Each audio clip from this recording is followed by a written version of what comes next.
जगन्नाथ देखु शनिदेव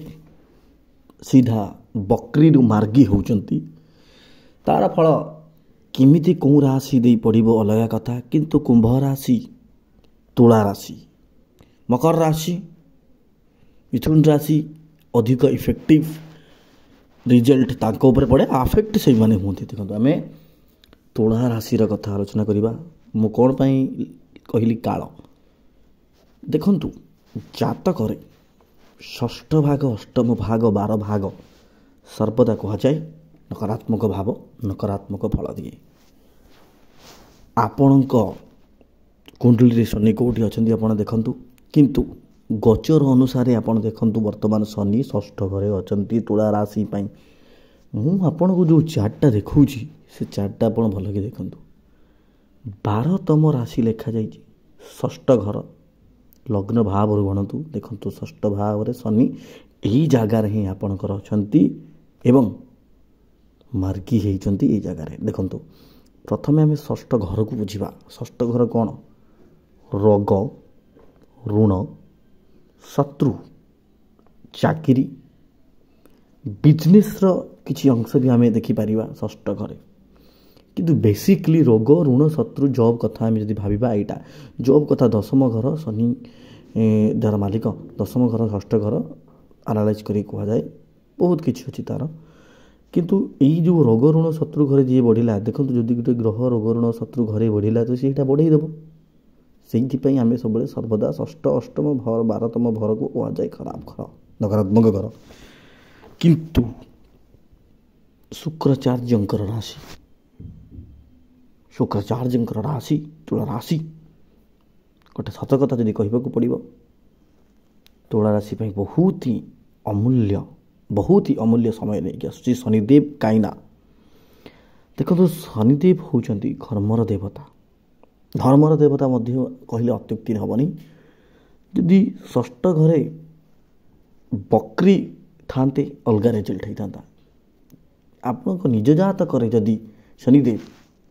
षष्ठ अष्टम घर अच्छा नीच होकर अच्छा खराब किंतु गोचर अनुसार वर्तमान 12 जो लिखा जाए बृहस्पति राशि तो निश्चित भाव में मार्गी शनि ये आपन को भल फल प्रदान करेंगे। देखु फास्ट आम कह जॉब कथा आपड़ देखिए आपंकर जब जॉब हो नाला टाइम निश्चित भाव में हम आपड़ देखिए नवेम्बर डिसेम्बर जनवरी फेब्रुआरी मार्च एप्रिल भितर देखिए निश्चिंत भाव में हम आपन को आप्रिसीएसन बहुत आप्रिसीएसन मिल आपणकर गोटे जोग ये आक्टिव हो शत्रु हंता जोग आपणकर बहुत शत्रु हेबे किंतु शत्रु सब विनाश हेबे बजरंग बालींकर कृपारू शत्रु आपणकर विनाश हेबे शत्रु हंता जोग ये जो आरंभ है हजार हजार शत्रु जमी कथा नहीं लक्षे कुकुर बुलुवे कि गोटे हाथी चलुव से भाया कथा आपड़ एमती एका बाटे चलिए अनेक शत्रु आपण पचर लगे कि समस्ते पराजय भरणा करेंगे शनिदेव जो ये बसी शत्रुहंता जोग आपणकर आक्टिव है शत्रु भी जदि पुराणा शत्रु आपंकर समस्ते एवं फसबे आपणकर कहीं बाल भी बंका करें भाया परिस्थिति आसो आ गोटे कथा लोन कथा ये कहवा आपको जब किसी लोन मिल ना आप लोन मिल लोन जदि आपंकर सुझार उपाय बाहर करेंगे आउ जानते सबुठ इम्पोर्टाट कथा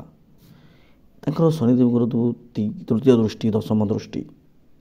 आम जदि कहवा 3टी दृष्टि तांकर थाए सप्तम दृष्टि कथा तो अलग कथा आम ए नर्माली आम देखा दशम दृष्टि कथा आप देखते कौट पराक्रम भाव आप पराक्रमी हो बहुत पराक्रमी आ तृतीय दृष्टि फल कौन जान हम आप हायर एजुकेशन गोटे डीप रिसर्च किसी गोटे डीप कथा आपड़ ये टाइम देखिए किसी गोटे डीप रिसर्च निश्चित भाव में करेंगे आउ देखिए आपड़ जेहेतु दशम मालिक ये दशम घर मालिक ये शनिदेव अच्छा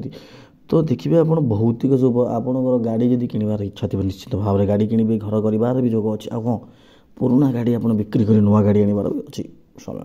सबू आम भूली जा जहाँ मुझे भल कथा कहली सब छाड़ीदे इट इज द इम्पोर्टाट टक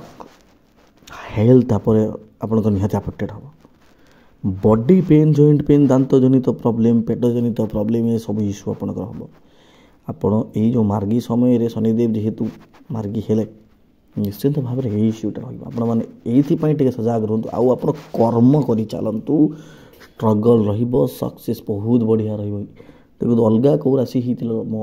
ଅଲଗା କିଛି କଥା କହିଥିଲି, ଶୁକ୍ରଦେବଙ୍କର ରାଶି କଥା, ଯେହେତୁ ଶୁକ୍ରଦେବଙ୍କର ରାଶିରେ ଶନିଦେବ ସବୁବେଳେ ଭଲ ହେଇଥାନ୍ତି। ତୁଳା ରାଶି ନିଶ୍ଚିତ ଭାବରେ ଆପଣମାନେ ଦେଖିବେ ଆପଣଙ୍କର ଶତ୍ରୁହନ୍ତା ଯେଉଁ ଯୋଗରେ ଆପଣ ସବୁଆଡ଼ୁ ଆପ୍ରିସିଏସନ୍ ପାଇବେ। ଆପଣଙ୍କର ଚାକିରି ପାଇଁ ବି ଭଲ ସମୟ, ଲୋନ୍ ପାଇଁ ବହୁତ ବଢ଼ିଆ ସମୟ, ରୋଗ ଋଣ ଶତ୍ରୁ ପାଇଁ ଆପଣ ପଜିଟିଭ୍ ଏଇ ଜିନିଷଟା ଆସିବ। କେବଳ ଏଇ ଜିନିଷଟା ଲାଇଫ୍ରେ ଯେତେବେଳେ ହଟିଯାଏ ନା, ମଣିଷ ସବୁ କିଛି କରିଥାଏ। ତ ଆଉ ଗୋଟେ କଥା, ଆପଣଙ୍କର ସବୁକୁ ଦୃଷ୍ଟି କରିକି ଦେଖିଲେ ହେଲ୍ଥ ଇସ୍ୟୁ ରହିଲା, ଆଉ ଆପଣ କର୍ମଠ ହେଇଯିବେ। ଦେଖିବେ ଅଳସୁଆମୀ ଲାଗିବ କିନ୍ତୁ ଆପଣ କର୍ମଠ ହେବେ। ଆଉ ଗୋଟେ କଥା ଇମ୍ପୋର୍ଟାଣ୍ଟ କଥା, ଆପଣ ଓଂ ପ୍ରାଙ୍ଗ ପ୍ରିଙ୍ଗ ପ୍ରୌଂ ସହ ଶନିଶ୍ଚରାୟ ନମଃ ମନ୍ତ୍ର ନିଶ୍ଚିତ ଭାବେ ଜପ କରନ୍ତୁ, ହନୁମାନ ଚାଳିଶା ପାଠ ପଢ଼ନ୍ତୁ, ରୁଦ୍ରାଭିଷେକ କରିପାରିବେ ଯଦି କରନ୍ତୁ, ନହେଲେ ମହାଦେବ ଆଉ ମା ପାର୍ବତୀଙ୍କ ନାମ ନିଅନ୍ତୁ, ମନ୍ଦିରରେ ଯାଇକି ସମୟ ବାହାର କରିକି ବସନ୍ତୁ, ଟିକିଏ ଧ୍ୟାନ କରନ୍ତୁ, ଦେଖିବେ ଦ୍ୱିଗୁଣିତ ଫଳ, ସମସ୍ତ ପ୍ରୋବ୍ଲେମ୍ ବାଧାବିଘ୍ନ ଦୂର ହେବ ନିଶ୍ଚିତ ଭାବରେ। ଶନିଦେବ ବକ୍ରୀରୁ ମାର୍ଗୀ ଅବସ୍ଥାରେ ଆସି ତୁଳା ରାଶିକୁ ଅପୂର୍ବ ସଫଳତା ଦେବାର ସମୟ ଆସିଛି। ଜୟ ଜଗନ୍ନାଥ। ନିଜର କୁଣ୍ଡଳୀ ଯଦି ଆପଣ ନିଜେ ଆନାଲାଇଜ୍ କରିବାକୁ ଚାହୁଁଛନ୍ତି, ନିଶ୍ଚିତ ଭାବରେ ତଳେ ଦିଆଯାଇଥିବା ଡେସ୍କ୍ରିପସନ୍ ନମ୍ବରରେ ଆମକୁ କଣ୍ଟାକ୍ଟ କରନ୍ତୁ।